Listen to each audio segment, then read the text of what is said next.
Kuldeep Sharma, Ajmer private doctor association से general secretary. पूरे राजस्थान के डॉक्टर्स की एक सीधी सी मांग है कि जो सरकार एक असंवैधानिक बिल लेकर आ रही है, बिल के बारे में आप सबको पता होगा। गवर्नमेंट ने इस तरह से बताया है कि किसी भी तरह की इमरजेंसी में आप किसी भी नजदीकी अस्पताल में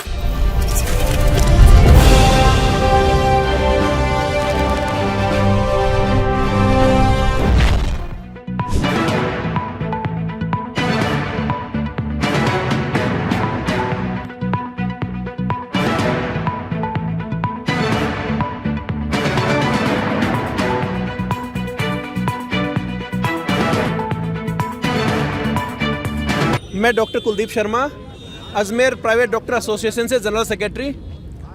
पूरे राजस्थान के डॉक्टर्स की एक सीधी सी मांग है कि जो सरकार एक असंवैधानिक बिल लेकर आ रही है, बिल के बारे में आप सबको पता होगा।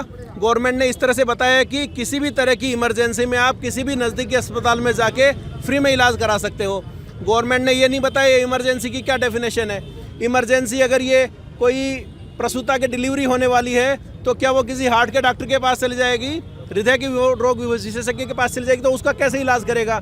अगर कोई रोड ट्रैफिक एक्सीडेंट है वो किसी आंखों के डॉक्टर के पास चला जाएगा तो वो कैसे इलाज करेगा।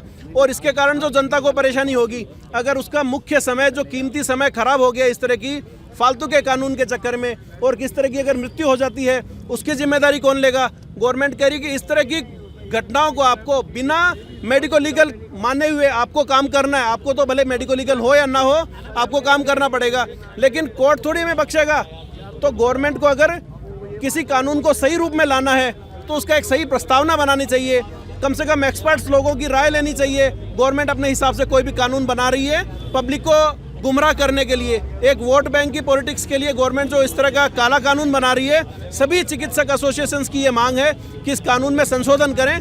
जनता के लिए अगर कोई अच्छी चीज़ है तो हम सब उसका वेलकम करते हैं। अगर कोई राइट टू हेल्थ से जनता को फायदा पड़ रहा है तो हम सब उसके साथ हैं। लेकिन आप जो बेसिक टेक्निकल पॉइंट्स हैं उनको जाने बिना, एक्सपर्ट्स की राय लिए बिना आप इस तरह का कानून बना रहे हैं। हम सब लोग इस तरह के कानून के खिलाफ हैं। क्या वार्ता नहीं हुई क्या आप लोगों की सरकार से? सरकार ने फॉर्मेलिटी में हमें कई बार हमारी तरफ से सुझाव मांगे, लेकिन सरकार ने किसी भी सुझाव को इम्प्लीमेंट नहीं किया। जो बिल शुरू में उन्होंने बनाया सेम टू सेम बिल अभी तक रखा हुआ है। दूसरा, गवर्नमेंट ने ये मुख्य मैटर रखा हुआ है कि कोई भी जनप्रतिनिधि, सरपंच, पंच, उसको उसका इंचार्ज बना दिया है, वो कभी भी किसी भी अस्पताल को सीज कर सकता है। अब आप ये समझ के चलिए, अगर अजमेर का अपन अजमेर की बात करें, किसी बड़े अस्पताल को किसी यहाँ के जनप्रतिनिधि ने जाके, किसी पार्षद ने या किसी अन्य XYZ किसी आदमी जाके बंद करा दिया तो परेशान कौन होएगी? जनता परेशान होएगी।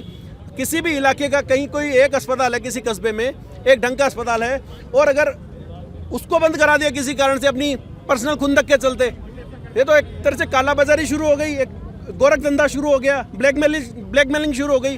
तो गवर्नमेंट इस तरह के गवर्नमेंट का काम क्या है? गवर्नमेंट का काम है लॉ एंड ऑर्डर को मेंटेन करने का, और गवर्नमेंट बिगाड़ने की कोशिश कर रही है लॉ एंड ऑर्डर को इस तरह के कानून लाकर। तो इस तरह की जो मांगे हैं, जो प्रथम दृष्टया ही मांगों के सामने आप एक लेमैन आदमी